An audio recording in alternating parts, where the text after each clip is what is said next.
Hello everyone, ciao a tutte e a tutti. This is my Italian greet to start this Specchio webinar. It's with particular pleasure that I begin this presentation of my contribution to this webinar about safeguarding. And in my opinion, this is one of the area of proximity, closeness, containment and growth where our girls and boys, young athletes often engage daily. This field and this scenario precisely define one of the most significant, beautiful, and important, relevant experience in a growth journey of a child.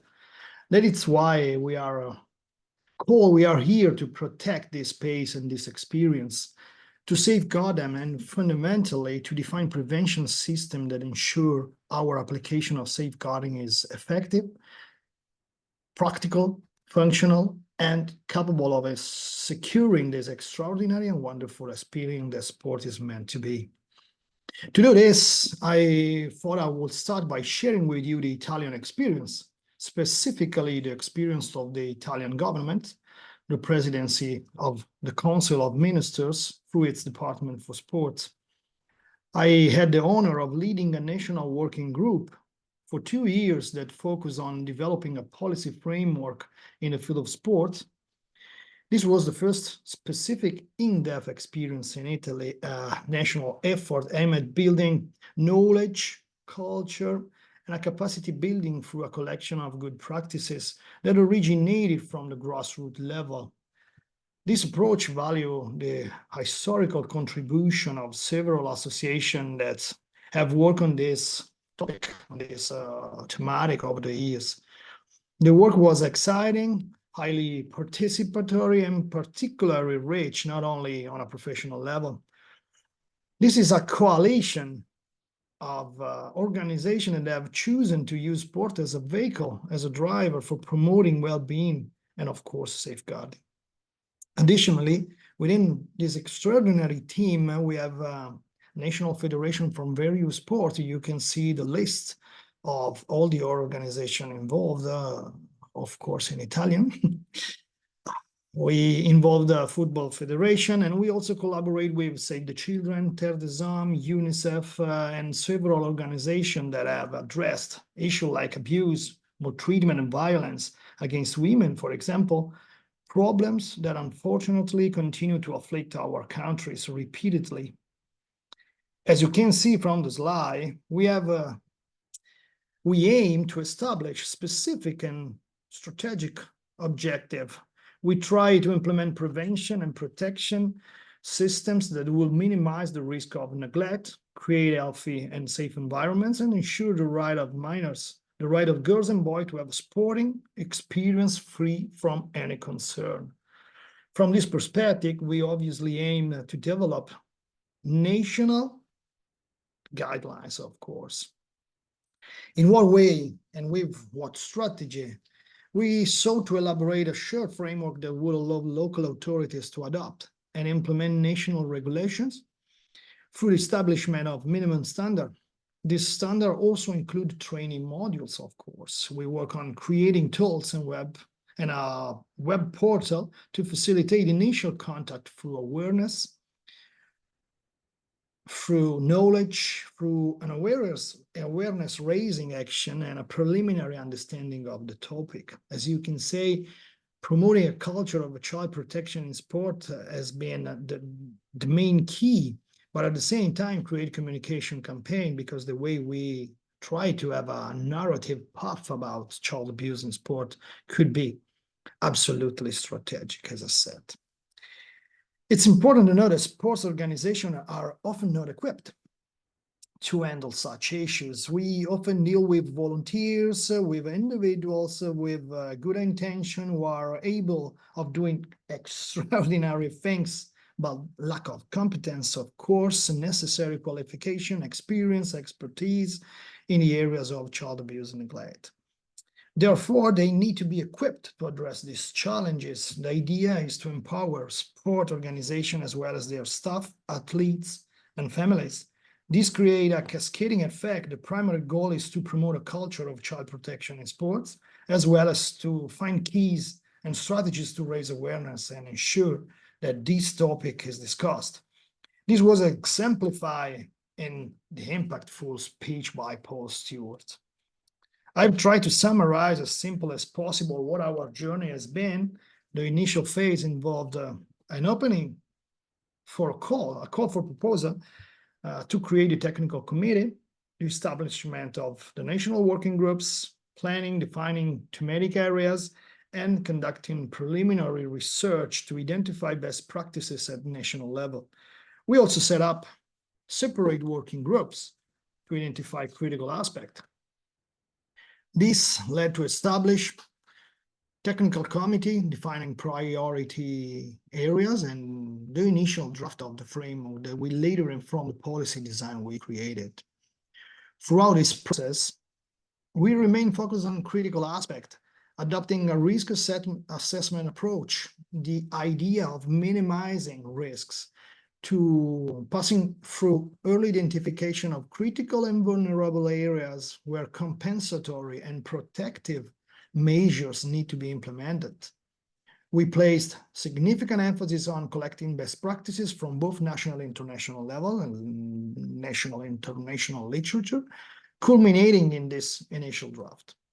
We then saw a full evaluation process, which proved to be particularly complex and challenging, but also exciting as it allowed us to adopt diverse perspectives and representative point of view from all various realities present in this working group. Subsequently, we succeeded in establishing connection at the government level to turn this initiative into a legislative proposal, a law proposal. Over the past 2 years, Italy has adopted a regulation that guides sport organization toward the mandatory implementation of a child protection policy. With minimum standard that we have incorporated into this framework, which we will review in the upcoming slides, of course. We focus on survey regarding collection of official documents on training, recruitment, and essential local context. It's crucial to remain close to sport realities, not just in a national context, in a national perspective. We also maintain working groups, particularly focused on general policy, training requirement, and strategic communication. Ultimately, we concluded with a key concept: prevention and education at first, working on knowledge and awareness, as I said, and training, because empowering and improving specific competence could be a very strong protective factor for everyone. The territoriality, staying on the context, a tailor-made approach to be next to have a local approach, to have a community-based approach. Functionality, of course, we need to be practical, and a communication path, because promoting a culture of child safeguarding is not so easy in this context.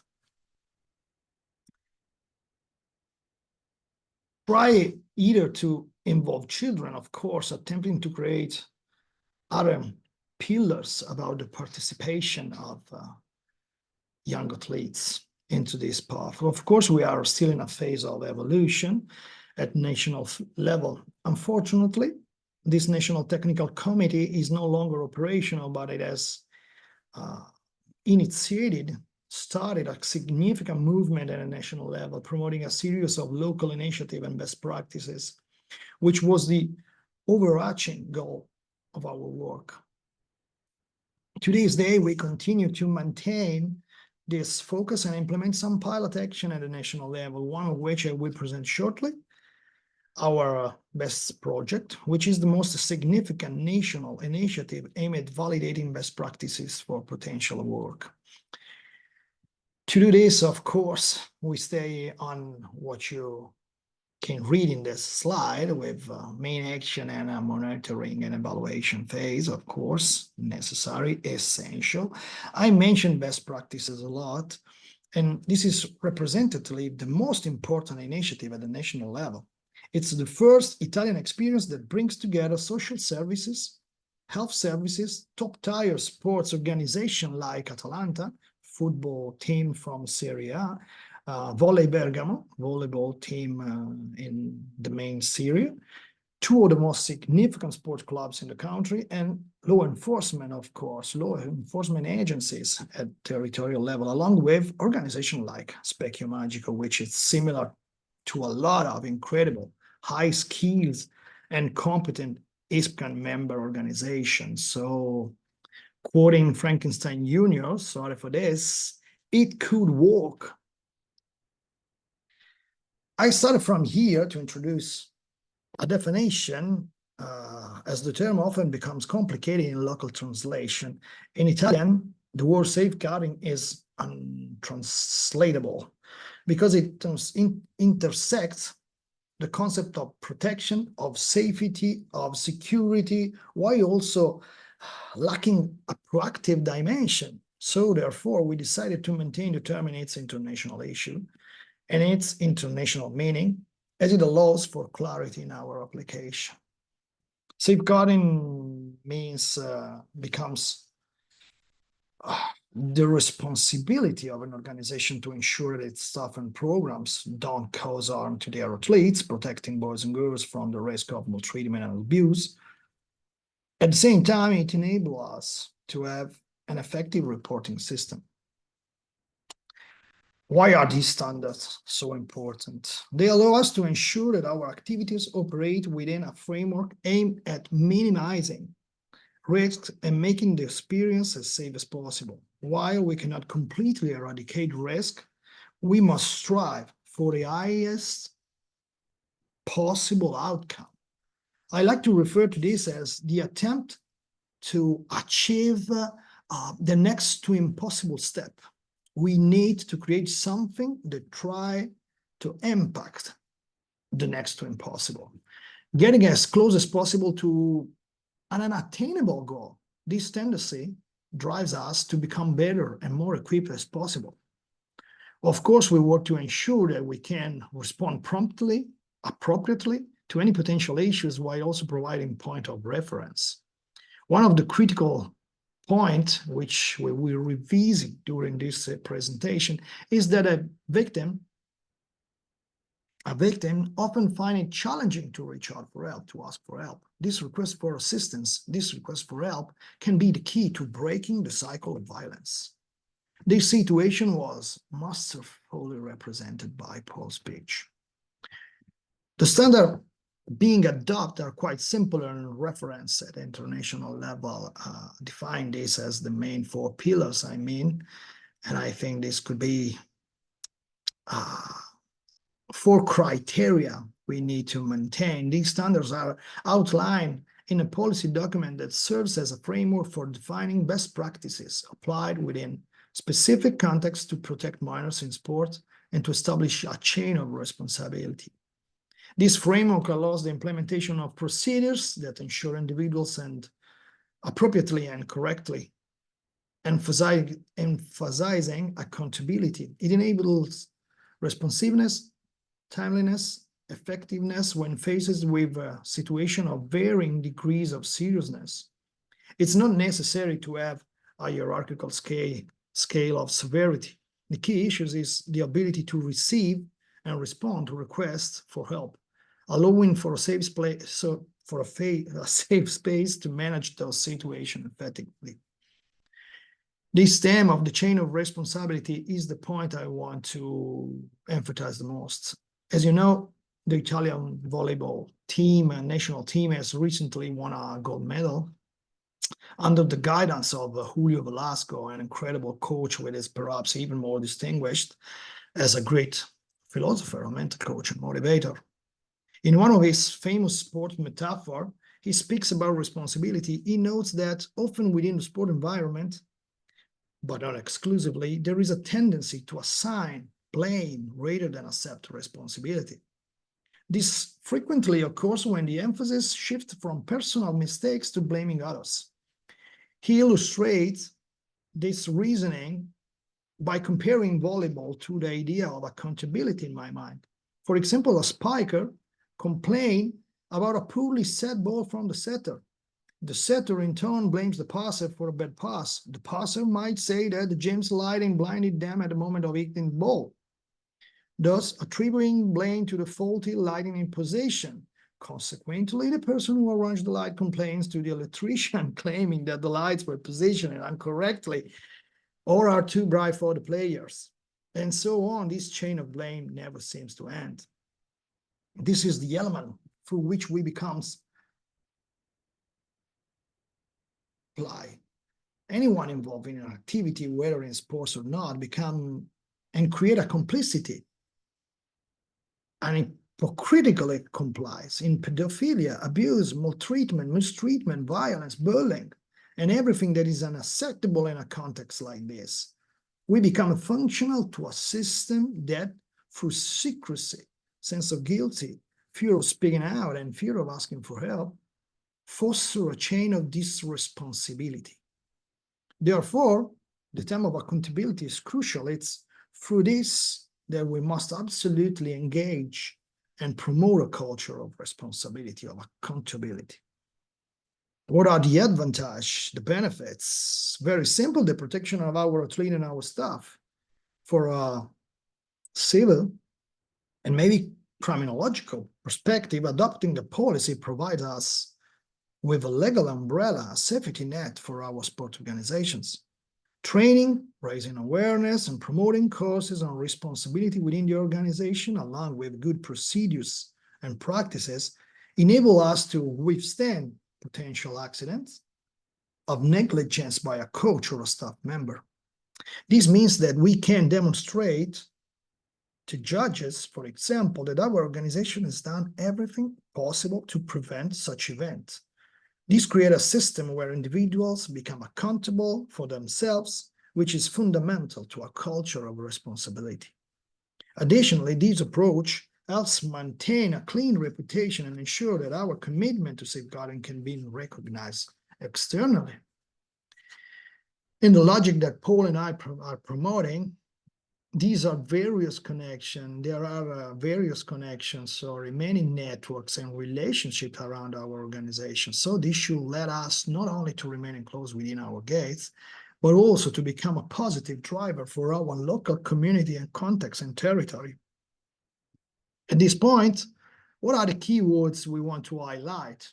I will try to provide with a quick overview of what we believe represents our work on these issues. Therefore, we have policies, procedures, and continuous risk management through a risk assessment or maybe a management of risk. These are standards for recruitment, and we need to have standards for recruitment, which encompass everything related to personal selection, the initial phase of staff onboarding, how they should interact and who they should relate it to. It's crucial to establish their training process, early identification of issues, and how to manage reports. What practices can help me understand, intercept, and report incidents? How do I promote a healthy environment for fair play and ensure that my code of conduct reflect the value of the Convention of the Right of the Child?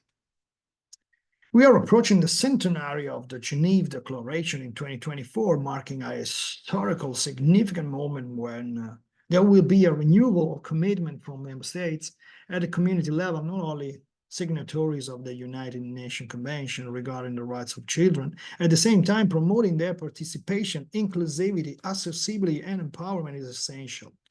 From my perspective, which has focused on primary prevention in school and beyond for the past 20 years, I find it somewhat surprising to reflect on these numbers.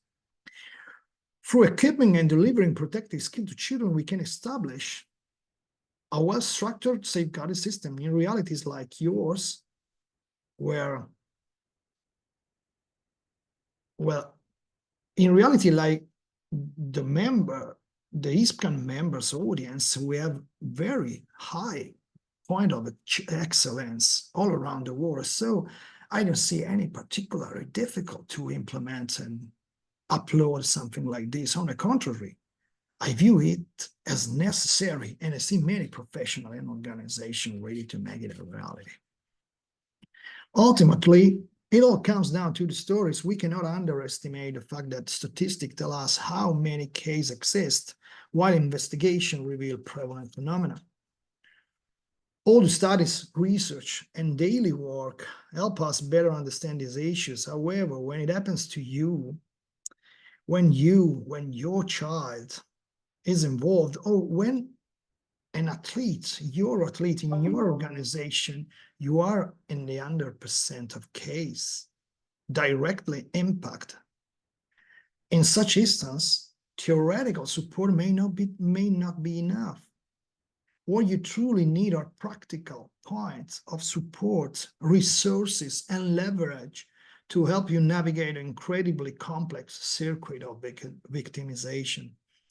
Paul has shared how complex his life story has been, and I thank him every single time because he also allowed us to explore numerous profiles of his development and his journey toward reorganizing his life, nurturing himself, and engaging in ethical and civic commitment. This represents another step forward.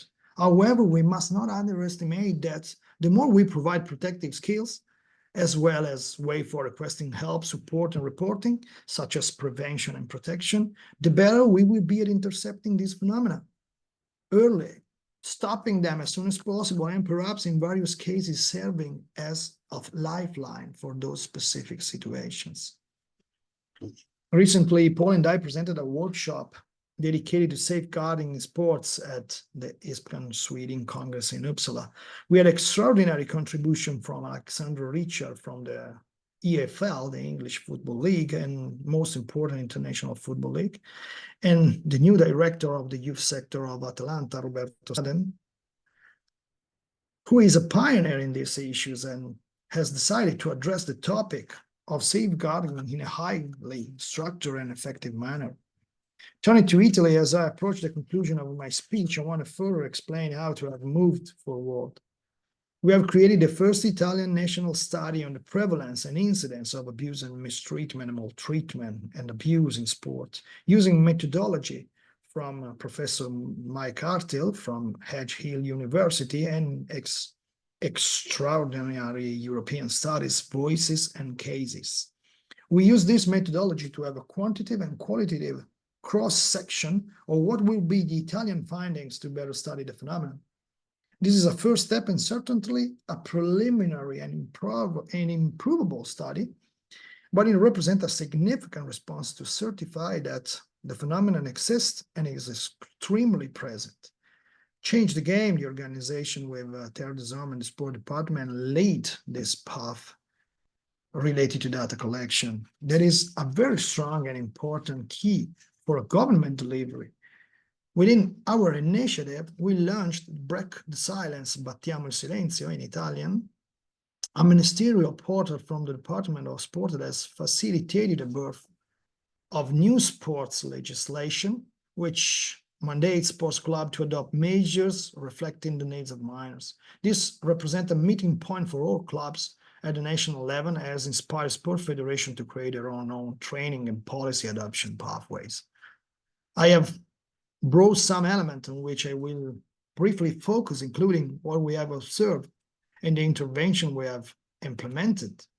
We start from a sample, 1.5 thousand athletes, and you can see age, gender, and a disability rate in order to have a good representation of the population.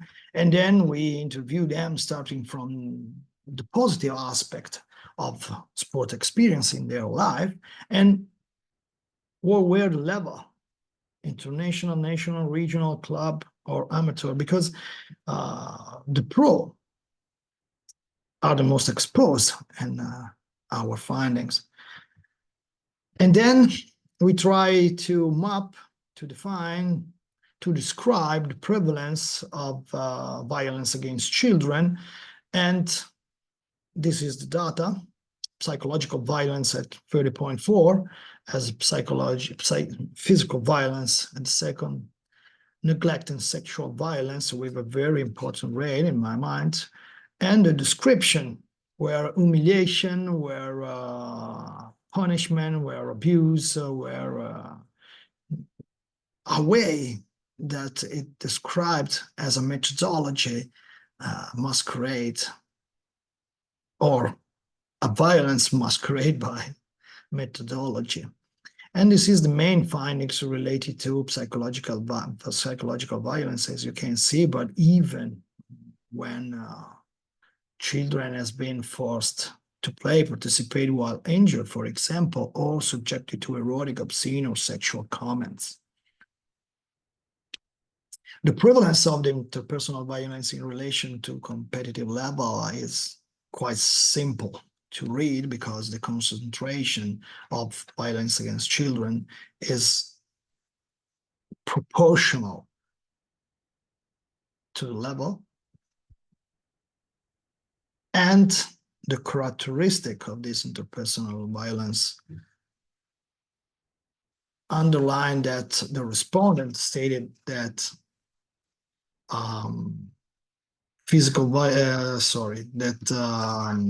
all started before 14 years old.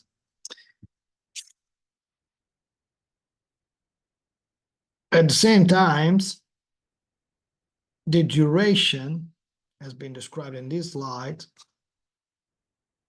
as Paul shared with us. It can be very strong and with an incredible duration during the years, through years. In this slide, you can see the characteristic of perpetrators who have teammates, coach, trainer, instructor, teammate unknown, and other sports professional create all perpetrators. And so we are focusing on the main experience of sports, with all figures involved and all context: sports facilities, changing rooms, showers, and medical physiotherapy treatment rooms. So we have the entire situation we can experience during a sport experience, of course, that can be an exposition of child abuse and neglect. A request for support is the main key in my mind, because as you can see, around 50%, and if we had that the searching for support but not receiving it adds another 10-15%, we are a very high percentage of not receiving, not asking, not being supported in any way. Consequences: drop out, of course, left the sport world, change organization, and I don't want to stay on long-term and medium-term and short-term consequences of child abuse, because we are in a NISP context. So I know that we are all aware of the worst part of this. I would like to stay on the main sport impact in this case. So back to the point, in this context, we aim to construct a community-based model, reproducible and scalable at a national level. We started with important clubs, as I said, like Atalanta, as you can see, in Volley Bergamo, to have a significant promotional and marketing impact. They have been essential, as they allow us to establish initial agreements with law enforcement, public health services, social services, local authorities, and municipalities, while also trying to implement safeguarding system at the local level. The initiatives from Atalanta and Volley Bergamo serve as a starting point from which we saw the territorial diffusion of best be saved together through a local, so little organization.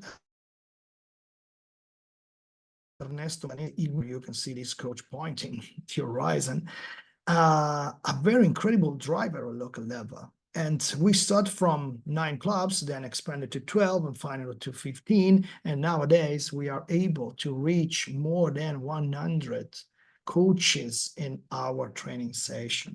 We train all the staff and the families and provided them with a shared policy framework within which altogether adopted standard for the protection and safeguarding of minors. Within this experience, we include a shared code of conduct and signed a manifesto for protecting healthy and safe sport. We also created a sort of consultancy service for cases, allowing all the involved clubs to turn to us, Specchio, Magico, and law enforcement for advice on how to best handle disclosure and reporting phases, ensuring impeccable procedures to support those who have spoken up. Below, you can see some photos from the presentation and the initial informational session in Atalanta, Volley Bergamo. However, the most important aspect for us was the involvement of Paul, of course, who served as a key testimony in the best experience with local clubs. This concept of a local community become a protective community within sports environment was highlighted during our remarkable evening of great intensity. It's an honor to have shared this extraordinary journey with you today. In this remarkable setting, I cannot help but thank you for the hospitality and the enormous opportunity to present our humble and small experience in this incredible adventure that is can represent for me and for a lot of members all around the world. Thank you, Jane. Perfect as usual. And I think that great revolutions are achieved thanks to great pioneers. So we see what we want to see and we see what we are able to recognize. Equipping sport organization, it's a way to create a culture and then visibility and then potentiality for disclosure. I greet and thank you all with this quote from Galileo Galilei. It's not enough to look, you need to look with eyes that want to see, that believe in what I say. Thank you so much again.